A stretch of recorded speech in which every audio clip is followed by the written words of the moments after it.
जय हिंद। आप सभी का स्वागत है आपके अपने YouTube channel Rahul talent studio में। दोस्तों आज की इस वीडियो में बात करेंगे क्लास 10th फिजिक्स का आपका चैप्टर नंबर 2 यानी कि प्रकाश का अपवर्तन का। यह वीडियो जो है आपका पार्ट 4 होने वाला है। दोस्तों पार्ट 4 जो है इससे पहले हमने बना दिया था, यह जो है आपका पार्ट 5 होने वाला है, जिसमें कि आपका टोटल चैप्टर जो है आपका कवर करा दिया जाएगा। तो दोस्तों चलिए देखते हैं इसमें जो है आपका महत्वपूर्ण टॉपिक यानी कि जो जितने भी आपके नाम है, जितने भी चीजें सिद्ध किए जाते हैं और सिद्ध करने से पहले यानी कोई भी सूत्र है उनको सिद्ध करना है आपको, तो सिद्ध करने से पहले जितने चीजों की आपको जानकारी होनी चाहिए तो उनके बारे में जो है आपको यह वीडियो में बहुत ही ज्यादा हेल्पफुल रहेगा।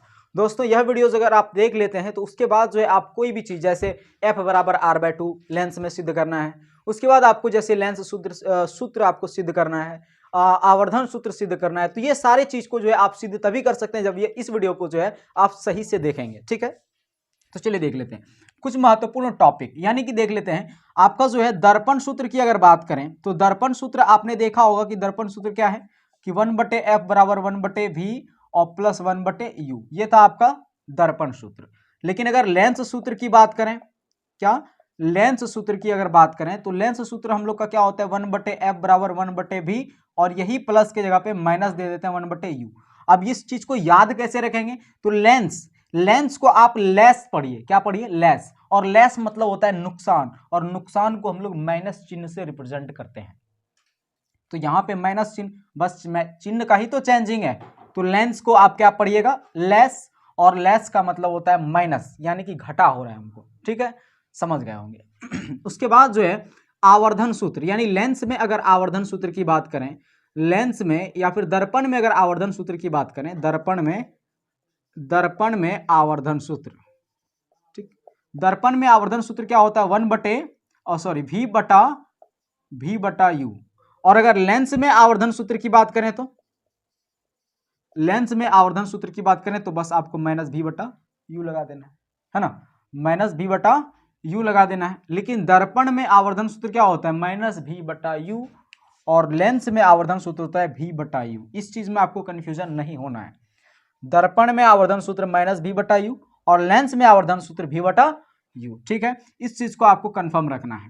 तो लेंस सूत्र यहाँ पे हम लोग पढ़ने वाले हैं, क्या पढ़ने वाले हैं, लेंस वाला चीज पढ़ने वाले हैं। ये हो गया लेंस सूत्र और ये हो गया लेंस में आपका आवर्धन सूत्र। और आवर्धन सूत्र के बारे में अगर देखें डेफिनेशन की ओर से यानी परिभाषा की ओर से अगर आवर्धन सूत्र को देखें तो होता है h'/h, ये सबके लिए सेम है। और अगर लेंस की बात करें तो आपको पता ही है v बटा यू। ठीक है, तो h'/h मतलब क्या हो गया, प्रतिबिंब की ऊंचाई और वस्तु की ऊंचाई के अनुपात को क्या कहते हैं, आवर्धन कहते हैं। ये सबके लिए आपका सेम रहेगा, दर्पण के लिए भी और लेंस के लिए भी। ठीक, अब जो है हम लोग देखेंगे चिन्ह परिपाटी को समझेंगे। क्या समझेंगे, चिन्ह परिपाटी। चिन्ह परिपाटी को अब हम लोग समझने का प्रयास करेंगे। ये चिन्ह परिपाटी क्या होता है, देखिए चिन्ह परिपाटी यानी कि जब कोई भी हम लोग न्यूमेरिकल बनाते हैं, कोई भी सूत्रों को सिद्ध करते हैं, तो उस समय में जो है चिन्हों का ज्ञान होना चाहिए कि कौन सा लेंस में कौन से पक्ष में कौन सा चिन्ह लगता है। जैसे उदाहरण के तौर पे बात करें, अगर ये हमने ले लिया उत्तल लेंस और ये हमने ले लिया अवतल लेंस, ठीक है, तो उत्तल लेंस में आपको पता होगा, कल ही बताए थे कि आप पिछली वीडियो में बताए थे आपको कि भाई उत्तल लेंस में जो है 5 तरह का प्रतिबिंब जो है इधर बना था, किधर बना था, इधर है ना, यहाँ बना था, ऐसे ऐसे बना था, ऐसे बना था, फिर जाके ऐसे बना था, 4 ऐसे बना था और ये ऐसे बना था, ये अनंत दूरी तक गया था। ठीक, 5 तरह का प्रतिबिंब इस पार बना था, लेकिन छठा प्रतिबिंब जो है इस पार बना था, बड़ा सा प्रतिबिंब। ठीक है, और वस्तु तो पता ही है कि इस पार रखे ही थे, तो प्रतिबिंब इस तरह से बना था और वस्तु टोटल ऐसे करके रखते गए हम लोग, वस्तु हम लोग रखते गए थे इस तरह से करके, समझ रहे हैं।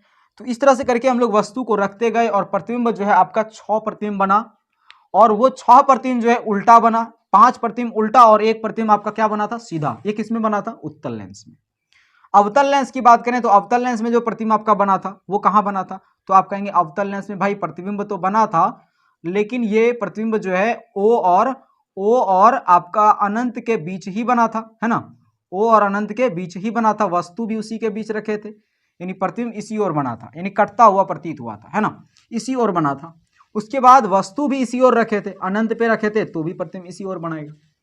ये चीज तो आप समझ ही गए होंगे। ये हो गया आपका वस्तु, तो ये हो गया आपका प्रतिबिंब, ये हो गया वस्तु और ये हो गया आपका प्रतिबिंब। ठीक है, यहां तक आप समझ गए होंगे। ये चीज हमने आपको बता रखा और ये आप जानते भी होंगे। अब बात करेंगे कि इसमें जो है आपका ये क्या है, उत्तल लेंस, ये है अवतल लेंस। तो उत्तल लेंस में इस दिशा में जो लेंगे उसको प्लस में लेंगे, या फिर इस दिशा में जो लेंगे उसको किस में लेंगे। यानी कि इस दिशा में जो भी संख्या, जो भी चीजें आएगी, जैसे इस दिशा में क्या आता है, 2f2 आता है, f2 आता है, यहाँ पे आपका क्या रहता है, f2, यहाँ पे क्या रहता है, 2f2। उसके बाद जो है इस ओर क्या रहता है, तो इस ओर कहेंगे आप प्रतिबिंब रहता है, यानी नीचे की ओर। और नीचे की ओर अगर कहीं भी रहे तो नीचे की ओर माइनस में रहेगा, ऊपर की ओर रहे कोई भी लाइन, जैसे ऊपर की ओर क्या रहता है, वस्तु दूरी, तो सॉरी वस्तु की ऊंचाई, तो ऊपर की ओर वस्तु की ऊंचाई यानी कि ये होगा प्लस में। तो इसी चीज के बारे में समझते हैं जरा सा, ठीक है। तो चलिए देख लेते हैं यहाँ पे। तो हम लोग जो है इसको, यानी कि कोई भी लेंस हो, कोई भी लेंस हो, उसको हम लोग एक लकीर से रिप्रेजेंट करेंगे, ठीक है। तो एक लकीर ले लेते हैं हम लोग, चलिए एक लकीर ले लेते हैं। ये हमने एक लकीर ले लिया, यहाँ पे इसको आपको लेंस समझना है, ठीक है। और अब देखिए यहाँ पे आपको ये पता होगा कि यहाँ पे जो है किससे नापते हैं हम लोग लेंस में दूरी, तो आप कहेंगे प्रकाश केंद्र से। किससे, प्रकाश केंद्र से मापते हैं, तो प्रकाश केंद्र से मापेंगे। इस ओर जो है आप देखे होंगे कि इस ओर होता है 1 2, यानी कि प्लस में होता है इस ओर, ठीक, 4। और ऊपर भी क्या होता है, प्लस में होता है। और नीचे क्या होता है, तो माइनस में होता है, इतना तो पता ही होगा आपको। इस पार भी क्या होता है, माइनस में होता है, ठीक है। अब देखिए आपतित किरण की दिशा में जो अगर हम दूरी मापेंगे, आपतित किरण की दिशा में, यानी इस ओर अगर हम कोई भी लेंस है और इस ओर अगर हम दूरी माप रहे हैं, यहां से लेकर दूरी मापते हैं, पता ही है आपको, प्रकाश केंद्र से हमेशा दूरी मापा जाता है जब भी मापेंगे। तो इस यहां से लेकर इस ओर जब दूरी मापेंगे तो प्लस में होगा। तो यहां पे आपको एक पॉइंट लिखना है कि आपतित किरण की दिशा में मापी गई दूरी, आपतित किरण की दिशा, आपतित किरण की दिशा ये रहेगा। तो आपतित किरण की दिशा में मापी गई जो दूरी होती है, दिशा में मापी गई दूरी क्या होती है, तो धनात्मक होती है, यानी पॉजिटिव होती है, ठीक है। इधर जो मापेंगे दूरी वो पॉजिटिव होगा, लेकिन आपतित किरण के विपरीत दिशा में, इस तरफ जब दूरी मापेंगे, इस तरफ, तो आपतित किरण के विपरीत दिशा में अगर दूरी मापेंगे तो क्या होगा, निगेटिव होगा। आपतित किरण के विपरीत दिशा में क्या लिखेंगे, विपरीत दिशा में मापी गई दूरी, मापी दूरी क्या होता है, तो निगेटिव होता है, ठीक है। उसके बाद ये आपका क्या है, तो आप कहेंगे मुख्य अक्ष या प्रधान अक्ष। तो मुख्य अक्ष के ऊपर मापी गई ऊंचाई, मुख्य अक्ष के ऊपर मापी गई ऊंचाई या दूरी, ऊपर मापी गई ऊंचाई या दूरी। तो मुख्य अक्ष के ऊपर अगर दूरी मापेंगे तो क्या होगा, वो पॉजिटिव में होता है, ठीक है। मुख्य अक्ष के ऊपर मापी गई दूरी क्या होती है, तो पॉजिटिव होती है। लेकिन ठीक इसका अपोजिट, यानी मुख्य अक्ष के नीचे मापेंगे तो निगेटिव होगा। मुख्य अक्ष के नीचे मापी गई दूरी क्या होती है, तो ऋणात्मक होती है, यानी निगेटिव होती है, ठीक। नीचे अगर दूरी मापेंगे तो निगेटिव होगा, और अगर ऊपर दूरी मापेंगे तो पॉजिटिव होगा। आपतित किरण की दिशा में दूरी मापेंगे तो पॉजिटिव होगा, आपतित किरण के विपरीत दिशा में दूरी मापेंगे तो निगेटिव होगा। इतना समझ ही गए होंगे आप, ठीक। ये थोड़ा सा जो है इसको हाईलाइट करके लिख दिया हमने। उसके बाद यहाँ पे भी जो है आपको ये जो है हमने लिख देते हैं, ये निगेटिव हो गया। फिर यहाँ पे भी इसको हम लोग लिख देते हैं, ये पॉजिटिव है आपका। फिर यहाँ पे हम लोग लिख देते हैं इसको निगेटिव है आपका, ठीक। इस चीज़ को आप जो है समझ गए होंगे। अब जो है थोड़ा सा इस पर प्रकाश डालते हैं, यहाँ पे इधर देखते हैं उत्तल लेंस, ठीक है। उत्तल लेंस की बात करें तो उत्तल लेंस में जो फोकस दूरी था, मुख्य फोकस की बात करें तो उत्तल लेंस में फोकस दूरी किस ओर रहता है, इस ओर रहता है मुख्य फोकस, है ना। तो इस ओर जब दूरी मापेंगे तो क्या होगा, आप कहेंगे भाई पॉजिटिव होगा ना, तो पॉजिटिव हो गया। लेकिन अवतल लेंस की अगर बात करें, यहाँ पे हमने एक अवतल लेंस बना लिया। अवतल लेंस में अगर मुख्य फोकस की बात करें तो वो तो इस ओर था, नहीं था क्या, इस ओर था अवतल लेंस में। तो यहाँ पे क्या हो जाएगा, कहेंगे आप निगेटिव होगा, क्योंकि आपतित किरण के विपरीत दिशा में दूरी मापा जा रहा है, ठीक। उसके बाद वक्रता त्रिज्या की बात करें किसमें, उत्तल लेंस में, तो उत्तल लेंस में वक्रता त्रिज्या इसी ओर ना होगा, तो इस ओर होगा, यानी कि 2f2 यहीं पे है, तो वक्रता त्रिज्या क्या होगा, पॉजिटिव होगा। लेकिन इसमें अगर बात करें तो वो इस ओर है, यानी कि इसमें क्या हो जाएगा, निगेटिव होगा। उसके बाद वस्तु दूरी, तो वस्तु दूरी यानी कि वस्तु जो हम लोग उत्तल दर्पण में, सॉरी उत्तल लेंस में जो हम लोग रखते हैं वो कहाँ रखते हैं, इस ओर रखते हैं। यानी कि वस्तु अगर यहाँ पे हम रखें तो आपतित किरण के विपरीत दिशा में दूरी माप रहे हैं, तो आपतित किरण के विपरीत दिशा में जब दूरी मापेंगे तो क्या होगा, निगेटिव, यानी वस्तु दूरी हो गया क्या, निगेटिव। यहां भी जो वस्तु रखते हैं इसी ओर रखते हैं, तो यहां भी क्या हो जाएगा, ये भी निगेटिव, यानी ये हो गया सेम। उसके बाद प्रतिबिंब दूरी, तो आप कहेंगे प्रतिबिंब भाई कहां होगा, तो आप देखे होंगे कि उत्तल लेंस में जो प्रतिबिंब बना था वो 6 प्रतिबिंब उत्तल लेंस में, सॉरी 6 तरह का प्रतिबिंब बनता है, लेकिन 5 प्रतिबिंब उत्तल लेंस में इस पार बना था और 1 प्रतिबिंब उत्तल लेंस में इस पार बना था। तो 5 बार क्या होगा, यानी इस पार बना ना, दूरी पूछ रहा है, ऊंचाई नहीं पूछ रहा है, प्रतिबिंब दूरी, यानी यहां पे बनेगा प्रतिबिंब, यहां पे बनेगा, तो यहां से लेकर यहां तक की दूरी यानी आपतित किरण के दिशा में मापी गई दूरी है, तो 5 बार क्या होगा, पॉजिटिव, 5 दफा क्या होगा, पॉजिटिव, और 1 दफा क्या होगा, तो 1 दफा कहेंगे आप निगेटिव होगा। उसके बाद अवतल लेंस की बात करें तो अवतल लेंस में हमेशा प्रतिबिंब इसी ओर बना था, वस्तु भी यहीं रखेंगे, प्रतिबिंब भी यहीं बना था हमेशा, तो यहां पे जो है क्या होगा, हमेशा के लिए क्या होगा, निगेटिव होगा। ठीक है। उसके बाद वस्तु की ऊंचाई क्या है, वस्तु की ऊंचाई, तो उत्तल लेंस में जो वस्तु है, वस्तु की ऊंचाई, वस्तु हमेशा भाई ऊंचा ही रहता है, यानी कि मुख्य अक्ष के ऊपर ही रहता है, तो मुख्य अक्ष के ऊपर मापी गई दूरी, मुख्य अक्ष के ऊपर मापी गई दूरी क्या होता है, पॉजिटिव होता है। तो मुख्य अक्ष के ऊपर जब दूरी मापेंगे तो क्या होगा, पॉजिटिव, तो वस्तु की ऊंचाई क्या हो गया भाई, उत्तल लेंस में पॉजिटिव, इसमें भी वही होगा, पॉजिटिव। ठीक। उसके बाद क्या है आपका, है प्रतिबिंब की ऊंचाई, प्रतिबिंब की ऊंचाई किसमें, उत्तल लेंस में, तो उत्तल लेंस में जो प्रतिबिंब बना था 5 बार नीचे बना था, और आप यहां देखिए मुख्य अक्ष के नीचे मापी गई दूरी क्या होता है, ऋणात्मक होता है, तो 5 बार क्या होगा इसमें, ऋणात्मक होगा, 5 बार ऋणात्मक, और 1 बार जो है ऊपर बना था मुख्य अक्ष के ऊपर, और आप देखिए मुख्य अक्ष के ऊपर मापी गई दूरी धनात्मक होती है, तो 1 बार ऊपर बना था तो 1 बार क्या हो जाएगा आपका, धनात्मक हो जाएगा। ठीक है। उसके बाद अगर अवतल लेंस की बात करें तो अवतल लेंस में जो है प्रतिबिंब कितना बार बना था, प्रतिबिंब की ऊंचाई, तो आप कहेंगे भाई हमेशा जो है इसी पार बना था, यानी ऊपर ही बना था, इसमें प्रतिबिंब हमेशा जो है ऊपर ही बना था, नीचे नहीं बना था, यानी उल्टा नहीं बना था, तो यहाँ पे हमेशा के लिए क्या हो जाएगा, पॉजिटिव ही हो जाएगा। उसके बाद आवर्धन क्या है, आवर्धन, और आवर्धन क्या है, देखिए अवतल लेंस में, अगर उत्तल लेंस में और अवतल लेंस में आवर्धन की बात करें तो आवर्धन यानी कि प्रतिबिंब उल्टा कितना बार बना, तो आवर्धन देखिए उत्तल लेंस में जो प्रतिबिंब बना था उल्टा कितना बार बना, आप कहेंगे उल्टा तो भाई 5 बार बना है ना, उल्टा 5 बार प्रतिबिंब बना, तो 5 बार जब उल्टा प्रतिबिंब बना तो 5 बार आवर्धन क्या होगा, निगेटिव होगा।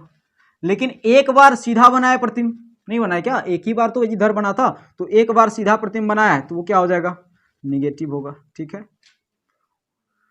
सॉरी 1 बार जब सीधा बनाया तो ये हो जाएगा पॉजिटिव आपका। उसके बाद अवतल लेंस की बात करें तो अवतल लेंस में हमेशा के लिए क्या बना था, प्रतिबिंब भाई सीधा ही बना था, तो हमेशा के लिए यहाँ भी क्या हो जाएगा, पॉजिटिव हो जाएगा। उसके बाद अब लेंस की क्षमता की बात करें तो लेंस की क्षमता क्या हो जाएगा, तो लेंस की क्षमता जो है उत्तल लेंस में आपको बताना है, लेंस की क्षमता को P से डिनोट किया जाता है, पावर ऑफ लेंस। ठीक है, लेंस की क्षमता, लेंस की क्षमता उत्तल लेंस में अगर लेंस की क्षमता पूछा जाए तो आपको पॉजिटिव बताना है, और अवतल लेंस में लेंस की क्षमता पूछा जाए तो ही निगेटिव बताना है। इतना सा आपको जो है ये टॉपिक है कुछ याद रखना बहुत ही आपको आपके लिए एक जरूरी है। अब देखिए यहाँ पे अगर आवर्धन का मान निगेटिव है, अगर आवर्धन का मान निगेटिव है मतलब कि प्रतिबिंब उल्टा और वास्तविक बना है। जैसे आप देखिए यहाँ पे आवर्धन 5 बार जो है उल्टा प्रतिबिंब बना था, इसमें उत्तल लेंस में 5 बार उल्टा प्रतिबिंब बना था और वास्तविक प्रतिबिंब बना था, है ना। तो यहाँ पे क्या मतलब लिख दिया हम नोट में, नोट पॉइंट में, कि आवर्धन का मतलब यानी कि आवर्धन का अगर मान निगेटिव है तो प्रतिबिंब क्या है, उल्टा और वास्तविक दर्शा रहा है उस चीज को, और अगर आवर्धन का मान पॉजिटिव मान आ रहा है तो वो प्रतिबिंब जो है सीधा और आभासी दर्शा रहा है, यानी कि काल्पनिक दर्शा रहा है। समझ गए इतना चीज को, ठीक है।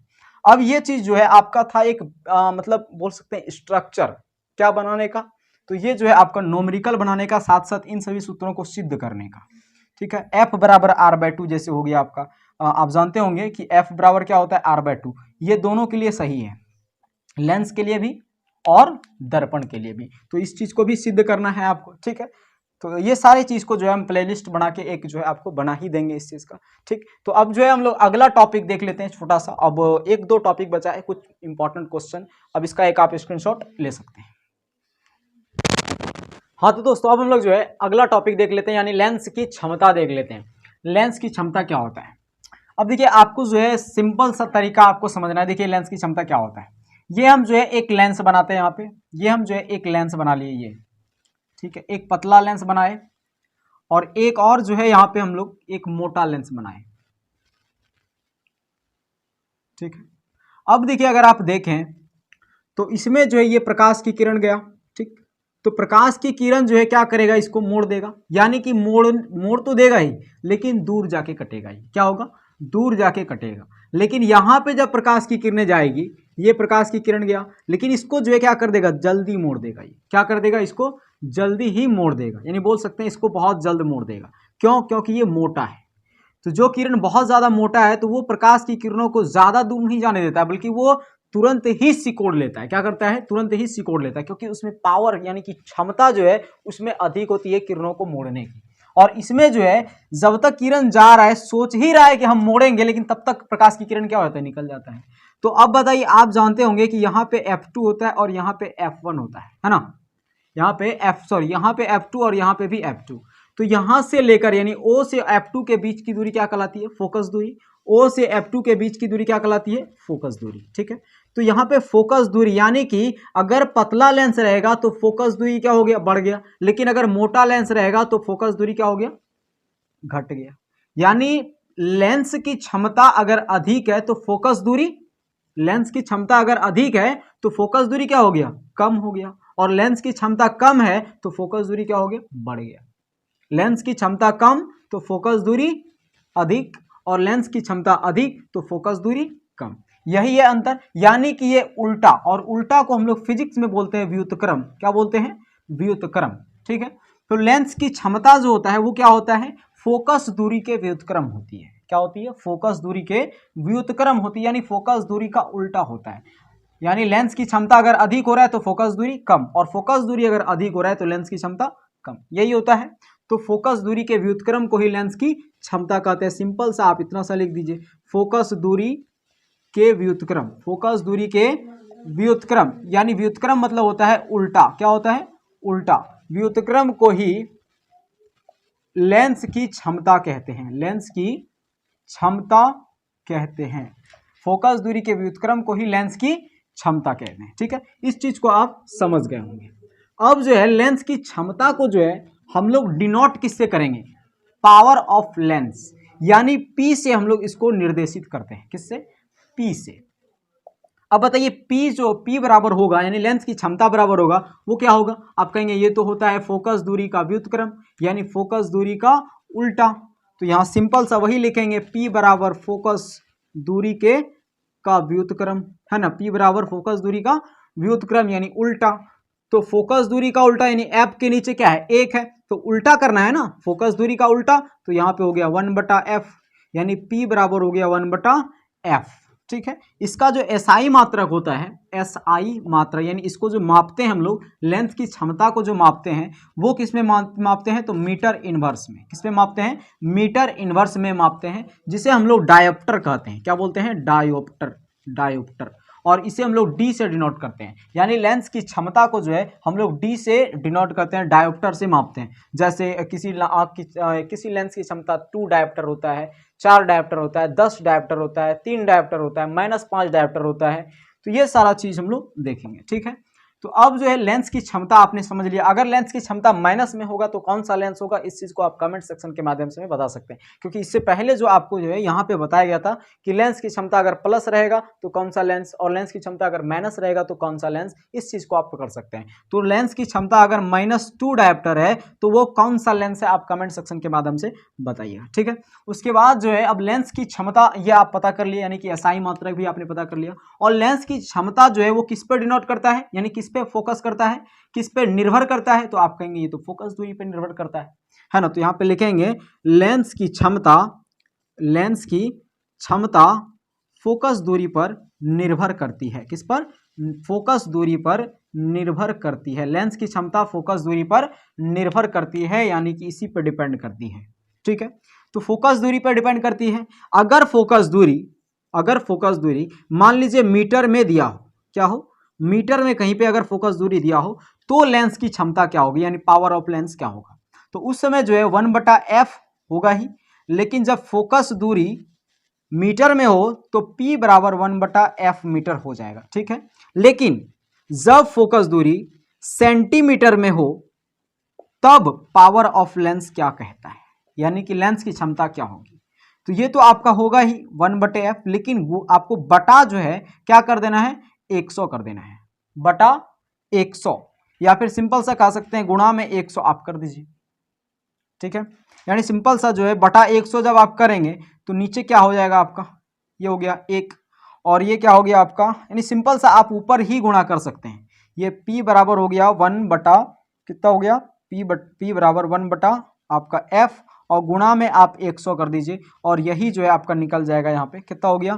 तो P बराबर ये ऊपर से गुणा होता है तो 100 बटे F सेंटीमीटर, ये हो गया आपका सूत्र एक तरह से।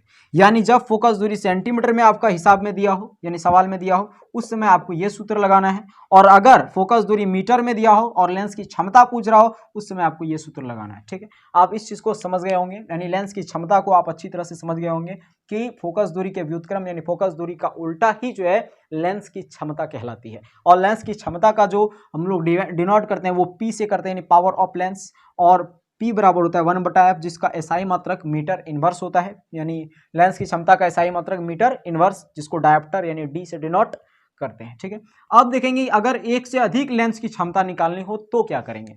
तो एक से अधिक लेंस की क्षमता निकालनी है तो आप लिखिए कुल क्षमता, क्या लिखेंगे, कुल क्षमता। एक से अधिक संख्या को अगर आप जोड़ना है तो क्या करेंगे आप, कुल यानी कि कुल जोड़ देंगे, आप टोटल संख्या को जोड़ देंगे, जैसे 1 2 3 4 करके ऐसे करके आप जोड़ देंगे। उसी तरह से यहाँ भी जो है आपको P से एक क्षमता होता है तो P1 कर दीजिए, P2 कर दीजिए, P3 कर दीजिए, P4 कर दीजिए और ऐसे करते करते आप निकालते जाइए। तो कुल क्षमता यानी एक से अधिक लेंस की क्षमता निकालना है तो एक से अधिक लेंस की क्षमता आपको निकालना है, निकाल दीजिए। तो कुल क्षमता यानी पावर ऑफ लेंस P बराबर, तो मान लीजिए P1 जो है कहीं पे दे रखा है आपको 2 डायोप्टर, ठीक, प्लस है तो प्लस दीजिए, कहीं पे ये जो है आपको दे रखा है 3 डायोप्टर तो ब्रैकेट में कर दीजिए क्योंकि 2 चिन्ह है। उसके बाद आपको यहाँ पे लेट्स मान लीजिए जो है आपको दे रखा है,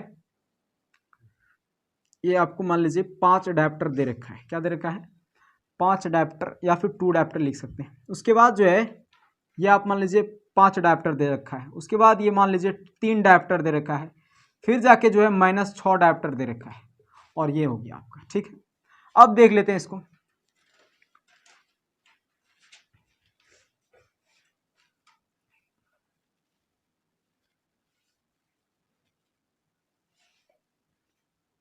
ये 3 डायोप्टर, ठीक, उसके बाद जो है यहाँ से हो गया आपका 3 डायोप्टर और 3 3 6।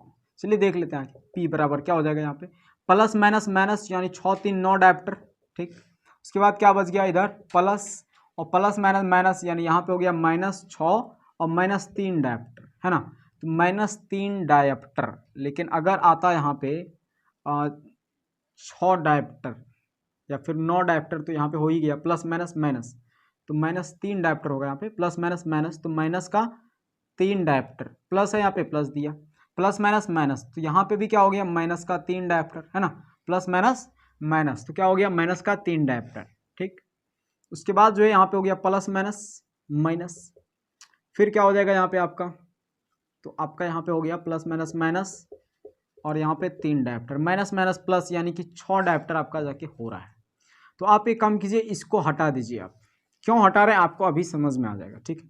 ये आखिर ये क्यों ही बनाना चाह रहे हैं, देखिए 3 डायोप्टर हो गया इधर, अब आप कहेंगे आप 6 3 9 डायोप्टर हुआ, ठीक है, प्लस है प्लस दीजिए यहाँ पे, प्लस माइनस माइनस तो 3 डायोप्टर और 6 डायोप्टर, प्लस माइनस माइनस तो 3 डायोप्टर और 6 डायोप्टर घटा, यहाँ पे 3 डायोप्टर हो गया, ठीक। उसके बाद जो है यहाँ पे P बराबर हो गया कितना 9 3 12 डायोप्टर, ये हो गया। तो यहाँ पे पावर ऑफ लेंस यानी कुल क्षमता जो निकला वो कितना निकला 12 डायोप्टर का, ठीक है। तो ये 12 डायोप्टर कुल क्षमता हो गया यानी कुल लेंस की क्षमता हो गया। लेकिन जब आपके पास एक और हिसाब बना लेते हैं हम लोग, एक और हिसाब बना लेते हैं, यानी कुल क्षमता अब आपको निकालना है P बराबर आपके पास जो है दे रखा है, मान लीजिए आपके पास 2 डायोप्टर का एक और लेंस दे रखा है, यानी लेंस की क्षमता दे रखी है, और जो है आपको कहीं पे 4 डायोप्टर का दे रखा है, ठीक, और कहीं पे जो है आपको -6 डायोप्टर का दे रखा है लेंस की क्षमता, ठीक, और कुल लेंस की क्षमता आपको निकालनी है। तो आप क्या करेंगे 4 2 6 डायोप्टर और प्लस माइनस माइनस का 6 डायोप्टर, तो P बराबर यानी लेंस की क्षमता बराबर क्या होगा 0 डायोप्टर। तो लेंस की क्षमता जो निकला वो कितना निकला 0 डायोप्टर, है ना, लेंस की क्षमता कितना निकला 0 डायोप्टर। इसको आप किसी तरह से बना सकते हैं, जो भी रहे आपका हिसाब बनाना से मतलब है। तो लेंस की क्षमता क्या हो गया 0 डायोप्टर। अब ये 0 डायोप्टर वाला लेंस कहाँ यूज होता है, ये तो आपका यूज होगा कहीं ना कहीं, लेकिन ये जो है आपका कहाँ यूज होता है, तो धूप में जो काला चश्मा होता है देखने के लिए, धूप में काला चश्मा का उपयोग जो होता है धूप में देखने के लिए, काला चश्मा का जो उपयोग करते हैं, है ना, तो उस चीज में जो है हम लोग का जीरो डायप्टर का लेंस उसमें लगा रहता है, ठीक है। तो जीरो डायप्टर का उसमें चश्मा लगा रहता है, यानी जीरो डायप्टर लेंस की क्षमता उसमें होती है। तो धूप में देखने के लिए, धूप में देखने के लिए काले चश्मा में, कौन सा चश्मा में, काला चश्मा में, ठीक है। इस चीज को आप जो है नोट कर लीजिएगा, बहुत इंपॉर्टेंट चीज है कि धूप में काला चश्मा का उपयोग जो है हम लोग कितने डिग्री के या फिर कितने डायप्टर के लेंस का उपयोग करते हैं, या फिर कितने डायप्टर उस लेंस की क्षमता होती है, तो आप बताइएगा जीरो डायप्टर होता है, ठीक है। अब कुछ इंपॉर्टेंट क्वेश्चन है जो आपके एग्जाम में बराबर बनते रहता है, तो ध्यान से समझिए। उत्तल लेंस, अवतल लेंस और कांच की वृत्ताकार पट्टी का पहचान छुए बिना कैसे करें, यह एनसीईआरटी का आपका क्वेश्चन है, कई बार पूछा जा चुका है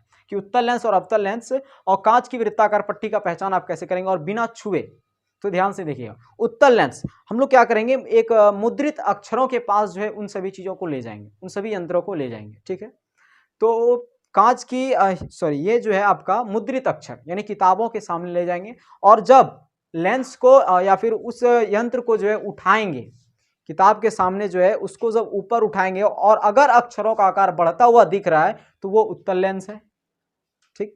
ऊपर उठाएंगे और अगर अक्षरों का आकार बढ़ता हुआ प्रतीत हो रहा है, उत्तल लेंस है। लेकिन अगर ऊपर उठाने पर अक्षरों का आकार घटता हुआ प्रतीत हो रहा है तो वो अवतल लेंस है, और अगर ऊपर और नीचे उठाने पर वो अक्षर समान रहता है तो वो एक कांच की वृत्ताकार पट्टी है। समझ गए होंगे। उसके बाद जो है उत्तल लेंस को अभिसारी लेंस क्यों कहा जाता है, तो उत्तल लेंस को अभिसारी लेंस कहने का वजह क्या है कि उत्तल लेंस में जो प्रकाश की किरणें होती है वो क्या होती है, अभिसरित होते हुए दिखती है, या फिर बोल सकते हैं प्रतीत होती है। इस वजह से उत्तल लेंस को अभिसारी लेंस कहा जाता है। उत्तल लेंस में प्रकाश की किरणें क्या होती है, अभिसरित होते दिखती है, यानी कि आपका जो है उत्तल लेंस में प्रकाश की किरणें, ये देखिए उत्तल लेंस है ना, तो उत्तल लेंस में जैसे ये प्रकाश गया इधर गया, प्रकाश गया इधर जाएगा, प्रकाश गया इधर गया, फिर प्रकाश गया इधर गया, यानी ये हो क्या रहा है, तो ये फैलती प्रकाश की किरणें क्या हो रही है, एक बिंदु पे जाके मिल रही है। तो फैलती प्रकाश की किरणें एक बिंदु पे जाके मिलती है उत्तल लेंस में, जिस वजह से उत्तल लेंस को अभिसारी लेंस कहा जाता है, ठीक है। अभिसारी लेंस इस वजह से इसे कहा जाता है। अपसारी में क्या होता है, एक बिंदु से प्रकाश की किरणें फैलती है। अभिसारी में क्या होता है, तो प्रकाश की फैलती किरणें एक बिंदु पे आके मिलती है। तो उत्तल लेंस में फैलती प्रकाश किरणें एक बिंदु पे आके मिलती है, इस वजह से उत्तल लेंस को अभिसारी लेंस भी कहा जाता है, ठीक है। ये चीज आप समझ गए होंगे। उसके बाद है अवतल लेंस और उत्तल लेंस में अंतर। तो आप कॉपी पेन लेके बैठे होंगे, इतना तो उम्मीद कर ही सकता हूं कि अवतल लेंस और उत्तल लेंस में अंतर क्या है। अवतल लेंस क्या होता है, किनारे की अपेक्षा बीच में पतला होता है। उत्तल लेंस क्या होता है, किनारे की अपेक्षा बीच में मोटा होता है। अवतल लेंस में जो है प्रतिबिंब हमेशा सीधा और आभासी बनता है, जबकि उत्तल लेंस में प्रतिबिंब सभी प्रकार का बनता है, ठीक है। आभासी भी बनता है और काल्पनिक भी, आभासी भी बनता है, वास्तविक भी बनता है, छोटा भी बनता है, बड़ा भी बनता है ना। आभासी भी बनता है, काल्पनिक भी बनता है। उसके बाद जो है अवतल लेंस में जो है प्रतिबिंब हमेशा छोटा बनता है। अवतल लेंस में प्रतिबिंब हमेशा छोटा बनता है, जबकि उत्तल लेंस में प्रतिबिंब हमेशा छोटा, बड़ा, वस्तु के बराबर, वस्तु से बड़ा भी बनता है, ठीक है। इतना आपको बता देना, 3-4 अंतर है, बस काफी है अंतर। तो दोस्तों उम्मीद करता हूं आपने ये चीज को जो है समझ लिया होगा, यानी टोटल चैप्टर आपका क्लियर हो चुका है। अब एक भी क्वेश्चन आपका नहीं बचा है, टोटल चैप्टर जो है आपका समाप्त हो चुका है, कुछ भी नहीं बचा है आपका, यानी प्रकाश का अपवर्तन चैप्टर आपका क्लियर हो गया है। तो दोस्तों इसका एक आप स्क्रीनशॉट ले सकते हैं और इसका एक नोट तो आप खुद से ही बनाएं, ठीक है। मिलते हैं अगले वीडियो में, तब तक के लिए जय हिंद, जय भारत।